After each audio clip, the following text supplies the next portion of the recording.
दो बैलों की कथा। झूरी किसान के दो बैलों के नाम थे हीरा और मोती। दोनों डील में ऊंचे, देखने में सुंदर काठी के और काम में दक्ष थे। बहुत दिनों से एक साथ काम करते करते रहते रहते दोनों में भाईचारा हो गया था। दोनों एक दूसरे को चाटकर और सूंघकर अपना प्रेम प्रकट करते। कभी कभी दोनों सींग भी मिला लिया करते थे, विग्रह के नाते नहीं, केवल विनोद के भाव से, आत्मीयता के भाव से। एक बार झूरी ने अपने दोनों बैलों की जोड़ी को पत्नी के आग्रह पर ससुराल कार्यवश भेज दिया, लेकिन बैलों को इस बात का जरा सा भी एहसास नहीं था कि उन्हें क्यों भेजा जा रहा है। उन्होंने समझा कि उन्हें मालिक ने बेच दिया है, इसलिए रास्ते में जाते समय उन्होंने झूरी के साले गया को पूरे रास्ते खूब झकाया। संध्या होने तक दोनों बैल अपने नए स्थान पर पहुंच गए। दिन भर चलने के कारण भूखे भी थे, इसलिए जब उन्हें नांद में लगाया गया तो बड़ी तेजी से खाने को उत्सुक हुए, लेकिन एक ने भी उसमें मुंह नहीं डाला। दिल भारी हो रहा था, क्योंकि आज तक जिसे उन्होंने घर समझा वह आज उनसे छूट गया था। यहाँ उनके लिए सब कुछ नया था। दोनों ने बिना कुछ खाए पिए ही एक दूसरे को कनखियों से देखा और अपनी मूक भाषा में सलाह की। जब रात में गांव में सब लोग सो गए तो दोनों ने जोर मारकर पगहे तोड़ डाले और घर की तरफ सटपट चल पड़े। प्रातःकाल जब झूरी सोकर उठा तो अपने दोनों बैलों हीरा और मोती को दरवाजे पर देखकर स्नेह से गदगद हो उठा। दोनों बैलों की गर्दन में आधा आधा गराव लटक रहा था। घुटने तक पांव कीचड़ से भरे थे। साथ ही दोनों की आंखों में विद्रोहमय स्नेह झलक रहा था। झूरी ने दोनों बैलों को इस अवस्था में देखकर खुशी से दौड़कर उन्हें गले लगा लिया और उन्हें बार बार चूमने लगा। यह दृश्य बड़ा ही मनोहर था, लेकिन झूरी की स्त्री ने बैलों को द्वार पर देखा तो जलबुन उठी। बोली, कैसे नमक हराम बैल हैं कि एक दिन वहां काम न किया, भाग खड़े हुए। परंतु झूरी अपने बैलों पर यह आरोप न सुन सका और बोला, नमक हराम क्यों है? चारा दाना न दिया होगा, तभी तो भाग आए। स्त्री ने रोब के साथ कहा, बस तुम ही तो बैलों को खिलाना जानते हो, और तो सभी पानी पिला पिला कर रखते हैं।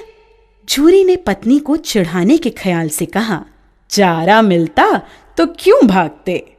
दूसरे दिन झूरी का साला गया फिर आ गया और इस बार उसने उन्हें गाड़ी में जोत कर ले गया, जिससे वे उसे रास्ते में परेशान न कर सकें। जबकि 2-4 बार मोती ने गाड़ी को सड़क की खाई में गिराना चाहा, पर हीरा ने संभाल लिया, क्योंकि गाड़ी गिरने पर चोट तो उन्हें ही लगती। हीरा ज्यादा समझदार था। संध्या समय घर पहुंचकर दोनों को मोटी रस्सियों में बांधा गया और कल की शरारत का मजा चकाने के उद्देश्य से उन्हें फिर वही सूखा भूसा दिया गया, जबकि अपने घर के बैलों को खली, चूनी सब कुछ दिया गया। दोनों बैलों का ऐसा अपमान कभी नहीं हुआ था, न ही ऐसा कभी खाने को दिया गया था। दोनों ने नांद की तरफ आंख तक न उठाई। अगली सुबह गया ने दोनों बैलों को हल में जोता, पर दोनों बैलों ने अपनी जगह से न हटने की कसम खा ली थी। वह मारते मारते थक गया, लेकिन उन्होंने वहां से अपने पैरों को टस से मस तक नहीं किया। इस प्रकार हार मानकर गया ने उन्हें नांद पर लाकर बांध दिया। दोनों के सामने आज भी रूखा सूखा भूसा ही डाला गया। दोनों चुपचाप खड़े रहे। घर के लोग अभी भोजन कर ही रहे थे कि एक छोटी सी लड़की घर से 2 रोटियां लेकर निकली और दोनों के मुंह में देकर चली गई। उस रोटी से उनकी भूख तो शांत होने वाली नहीं थी, लेकिन मानो दोनों के हृदय को एक अलग प्रकार की शांति मिली। धीरे धीरे 2-4 दिनों में उस छोटी सी लड़की जो भौरी की थी, जिसकी माँ मर चुकी थी, सौतेली माँ उसे हमेशा मारती रहती थी, से दोनों की आत्मीयता बढ़ गई। दोनों दिन भर जोते जाते, डंडे खाते और शाम को थान पर बांध दिए जाते और रूखा सूखा भूसा डाल दिया जाता। बस रात को वही बालिका लड़की उन्हें रोटियां खिला जाती। उससे उनकी दोस्ती हो गई थी। एक रात दोनों ने वहां से भागने की योजना बनाई। रात को जब लड़की रोटियां खिलाकर चली गई तो दोनों रस्सियां चबाने लगे, पर रस्सी मोटी होने के कारण मुंह में न आती थी। बेचारे बार बार जोर लगाकर रह जाते थे। तभी उन्होंने देखा कि घर का दरवाजा खुला और वह लड़की उनके सामने आ खड़ी हुई। दोनों सिर झुकाकर उसके हाथ को चाटने लगे। उसने दोनों के माथे पर हाथ फेरा और बोली, खोल देती हूँ तुम दोनों को, चुपके से भाग जाओ, नहीं तो यहाँ के लोग तुमसे काम करवा करवा कर मार डालेंगे। उसने दोनों के गराव खोल दिए और भागने का इशारा किया, पर दोनों चुपचाप खड़े अभी सोच रहे थे कि हमारे भागने पर इस बच्ची पर आफत न आ जाए। तभी वह चिल्ला पड़ी, दोनों फूफा वाले बैल भागे जा रहे हैं।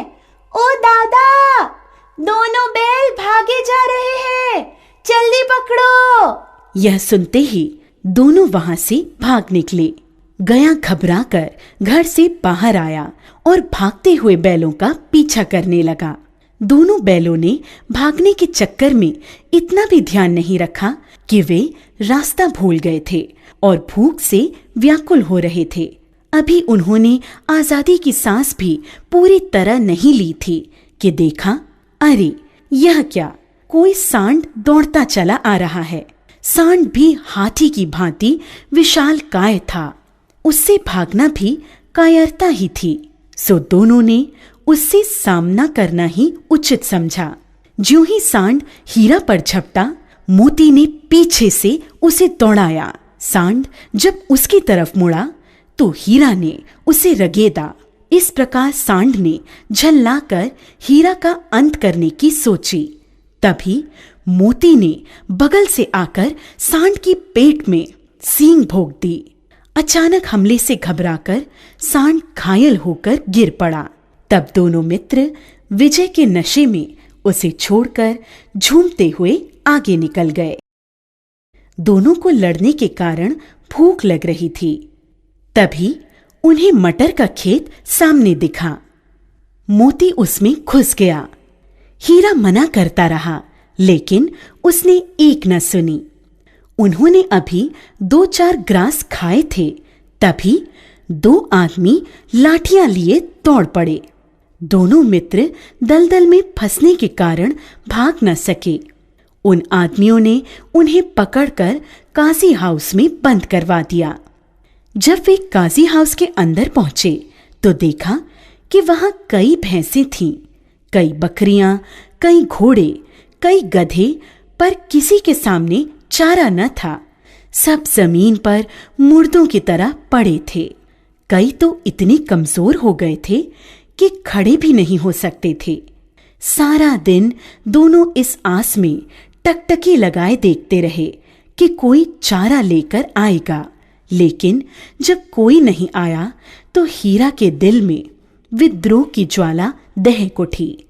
मोती से बोला, अब तो नहीं रहा जाता मोती, चलो यहां से भागने का कोई उपाय निकाला जाए।